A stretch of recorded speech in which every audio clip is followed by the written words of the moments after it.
ওই রকম নির্বাচন হলে বিপুল ভোটে জিতে আমার মনে হয় বিএনপি জিতবে। আপনি দেশকে বদলাবেন, সংস্কার করবেন, আপনি জনগণের সাথে প্রতারণা করবেন কেন? এতে আপনার নিরপেক্ষতা থাকে না। আমরা যেরকম করে মনে করছি সেরকম করে আমাদের যাওয়ার পথটা ফুলে বেছানো নাই। দেখছেন গত 2 দিন ধরে বাংলাদেশে একটা বিতর্ক উঠেছে, যেই বিতর্ক ওঠার কোনো দরকার আছে বলে মনে হয় না। আপনাদের নেতা জাতীয়তাবাদী দলের মহাসচিব মির্জা ফখরুল ইসলাম আলমগীর যে প্রশ্নটা তুলেছেন সেই প্রশ্ন যুক্তিসঙ্গত। আপনি সরকারে থাকবেন, আবার দলও বাড়াবেন। আপনি নিজে পুরুষ মানুষও বলবেন, আবার মেয়ে মানুষও বলবেন, এরকম হবে না। আপনার একটা নামের সাথে 3টা নাম যুক্ত হবে, এরকম হয় না।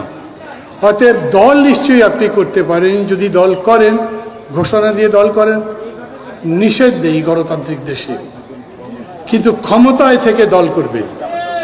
অথবা এখন ঠিক দল করছেন না, যখন দল হবে তখন দেখা যাবে আপনার নাম তার মধ্যে আছে, আপনি সরকারেও আছেন। অথবা দল হবার 6 মাসের মধ্যেও যদি আপনার নাম নতুন দলের মধ্যে যুক্ত হয়, তাহলে বুঝতে হবে এখন থেকে ওই নতুন দল হওয়া পর্যন্ত আপনি গোপনে গোপনে দলের জন্য কাজ করেছেন। ঠিক।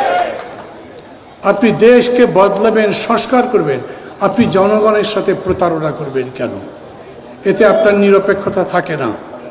এই জন্যই মির্জা ফখরুল আলমগীর যথাযথই বলেছেন, এই রকমভাবে নিরপেক্ষতা ভঙ্গ করলে নতুন করে নিরপেক্ষ সরকারের প্রয়োজন হতে পারে আমাদের। কেএবি টেলিভিশন, আপনার আমার সবার কথা বলে।